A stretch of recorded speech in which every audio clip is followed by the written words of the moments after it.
Nora in a low voice, মানে নিচু স্বরে নোরা বলছে, খুব নিচু স্বরে, মানে আস্তে করে বলছে, হোয়ার ইজ সি, সে কোথায়।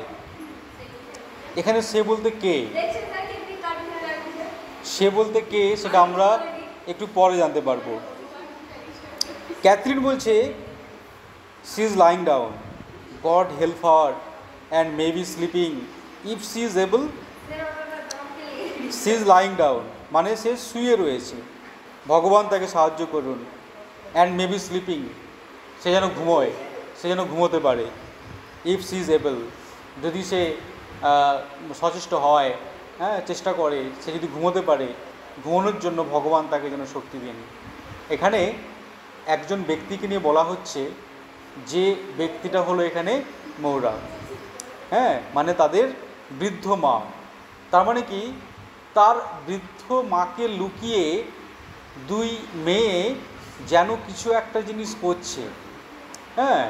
তো যেখানে নোরা বলছে খুব নিচু স্বরে, মানে যাতে করে তার মায়ের ঘুমটা না ভেঙে যায়, হয়তো ঘুমোচ্ছে, ঘুমানোর চেষ্টা করছে, যদি ঘুমিয়ে পড়ে, জোরে কথা বললে তার ঘুমটা নষ্ট হয়ে যাবে, তারা চাইছে না যে তার মা এক্ষুনি ঘুম থেকে উঠে পড়ুক। এই জন্য চুপিসারে নোরা আস্তে আস্তে বলছে সে কোথায়। ক্যাথরিন বলছে সে তো ঘুমোচ্ছে এখন, গড হেল্প হার, ভগবান তাকে সাহায্য করুন। অ্যান্ড মে বি স্লিপিং, সে হয়তো ঘুমোচ্ছে। ইফ সি ইজ এবল, সে যদি সচেষ্ট হয়। Nora comes in softly and takes a bundle from under her shawl. Nora ধীরে ধীরে চুপি চুপি এলো, প্রবেশ করলো, এবং তার শালের মধ্য থেকে একটা বান্ডেল একটা বের করলো।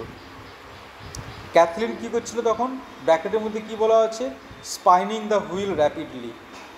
স্পাইনিং দ্য হুইল, যখন নাটকটা শুরু হচ্ছিল আমরা বলছিলাম যে ক্যাথরিন কী করছিল, একটা চরকি একটা ঘোরাচ্ছিল, চরকা ঘোরাচ্ছিল।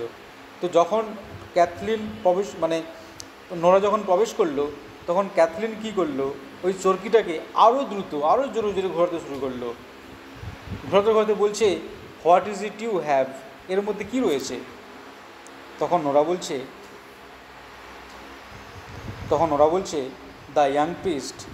The young priest is after bringing them, it is a shirt and a plain stocking were got off a drowned man in Donegal.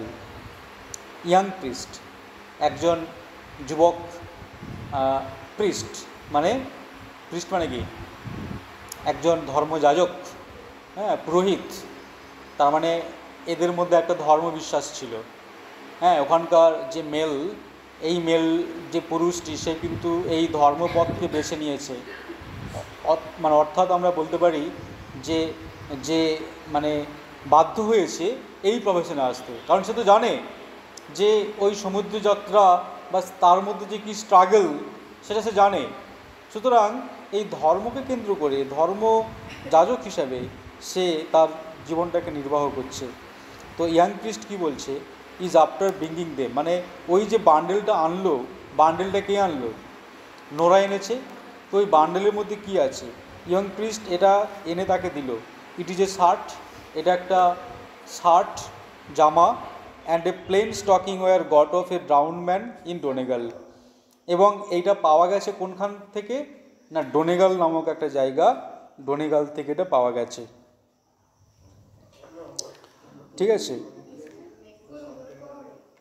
Kathleen stops her wheel, যখন এটা ইয়াং প্রিস্ট বলল যে এই শার্টটা পাওয়া গেছে ডোনেগাল থেকে, এটা শোনার পরেই কিন্তু ক্যাথলিন জোরে জোরে সেই চরকিটা ঘোরাচ্ছিল, ঘোরাতে ঘোরাতে এই কথাটা শুনছিল, যখন সে শুনলো এই শার্টটা পাওয়া গেছে, তখন সে থেমে গেল। ক্যাথলিন স্টপস হার হুইল, ক্যাথলিন কী করলো, তার সেই চরকিটা ঘোরানো বন্ধ করলো, উইথ এ সাডেন মুভমেন্ট, হঠাৎ করেই। অ্যান্ড লিনস আউট লিসিন, এবং সে ঝুঁকে পড়লো আরও মনোযোগ দিয়ে শোনার জন্য। অ্যাকচুয়ালি কী হয়েছে, এই যে এটা কেন করলো ক্যাথলিন মানে খুব কনসার্নড রয়েছে এই বিষয়ে, যে ওই যে শার্টটা পাওয়া গেছে, হ্যাঁ তার এক ভাই ছিল, এখন তো বাটলের কথা আমরা পড়ব, এর আগে তার একজন ভাই ছিল আর কি, সেও সমুদ্রে বেরিয়ে গিয়েছিল, তো তাকে কিন্তু পাওয়া যায়নি। হয়তো ওই শার্টটা তার ভাইয়ের হতে পারে। হ্যাঁ, সেই জন্য হ্যাঁ, এখন যখন পাওয়া গেল শার্টটা, তখন সে নিশ্চিত হওয়ার জন্য ওই যে জোরে জোরে চরকিটা ঘোরাচ্ছিল, থেমে গেল এবং খুব মনোযোগ সহকারে কথাগুলো শুনছে। হয়তো ওই শার্টটা তার ভাইয়েরই হতে পারে। ঠিক আছে,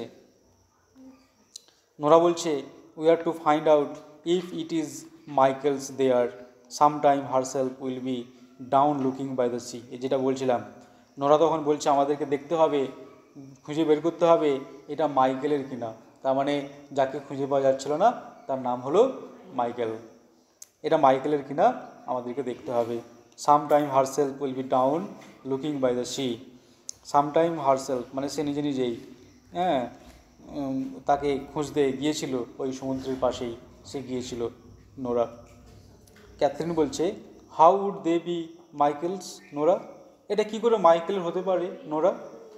how would he go the length of that way to the far north? সে কীভাবে ওই উত্তরের দিকে ওইখানে যেতে পারে? উত্তর বলতে কোথায়? ডোনেগাল। যে ডোনেগাল জায়গাটা, সেখান থেকে আরও উত্তরে, সেইখানে সে কীভাবে যেতে পারে? সে শিওর নয়। ক্যাথলিন নোরাকে বলছে, নোরার কাছে বলছে, এই যে জামাটা পাওয়া গেল এটা মাইকেলের কী করে হতে পারে? সে অত উত্তরে ওই দিকে সে কীভাবে গেল, কেন গেল? তখন নোরা বলছে, the young priest Sage he has known the likes of it. হ্যাঁ, ইয়াং প্রিস্ট, ওই যে ধর্মযাজক, সে বলেছে যে সে জানে, হ্যাঁ, এই জায়গাটা বা এই যে যে বান্ডেলটা সে এনেছে সে সেটা জানে। ইফ ইট ইজ মাইকেলস দেয়ার সেজ হি, মানে এটা সে বলেছে যদি এটা মাইকেলের হয় তাহলে এটা আমাদেরকে দেখতে বলেছে। You can tell herself he has got a clean burial by the grace of God. তুমি তাকে বলতে পারো যে তাকে সেইখানেই ভগবানের আশীর্বাদে সেইখানেই তাকে সমাধিস্থ করা হয়েছে, ওই ডোনেগালে। তার জামাটা পাওয়া গেছে বটে, কিন্তু তাকে সেইখানেই সমাধিস্থ করা হয়েছে। And if they are not his, আর যদি এটা তার না হয়, let no one say a word about them, for she will be getting her death, says he with crying and lamenting. যদি তার এটা না হয় তাহলে এটা ছেড়ে দিতে বলেছে, কারণ for she will be getting her death, says he with crying and lamenting. আর যদি তার হয় তাহলে ওই কান্নার সঙ্গে, দুঃখ প্রকাশের সঙ্গে তার ওই মৃত্যুটাকে মেনে নিতে হবে। The door which Nora half closed is blown open by gust of wind. ব্যাপারটা ভাব, যখন মৃত্যুর খবরটা এলো, তারা পরীক্ষা করছে যে এইটা তাদের ভাইয়ের কিনা, হ্যাঁ, ইয়াং প্রিস্ট কী বলেছে, এরকম কথা বলতে বলতে দেখা গেল দরজাটা একটা প্রচণ্ড ঝোড়ো হাওয়া এসে দরজাটাকে খুলে দিল। দরজাটা খুলে গেল, ঠিক আছে, ঝড় এসে দরজাটা খুলে দিল। যে দরজাটা একটু হাফ ক্লোজ ছিল, মানে অর্ধেকটা লাগানো ছিল, তার মানে এই কাজটা তারা গোপনে করছে। কাকে লুকিয়ে করছে? তার মাকে লুকিয়ে করছে। কেন করছে? তার মা যদি এসে পড়ে, তার মা যদি জেনে যায় যে তার সন্তান মাইকেল সেও মারা গেছে, তাহলে সে স্থির থাকতে পারবে না। তার যে শোচনীয় অবস্থা হবে, সে যে শোকের মধ্যে থাকবে, সেই জন্য তার মাকে একটু শান্তিতে ঘুমোতে দিচ্ছে। এবং সেই ফাঁকে তারা পরীক্ষা করে নিচ্ছে যে তাদের ভাই মাইকেল, হ্যাঁ, তার ওই জামাটা কিনা, সে আদৌ মারা গেছে কিনা। তারা তখন নিজেদের মধ্যে কথা বলছে, দুই বোন, তারা নিশ্চিত হচ্ছে যে এটা তাদের ভাইয়ের কিনা। তো সেই মুহূর্তে এরকম কথা বলতে বলতে হঠাৎ করে সেই দরজাটা পুরো খুলে গেল, এরকম দমকা হাওয়ায় দরজাটা খুলে গেল, ঠিক আছে।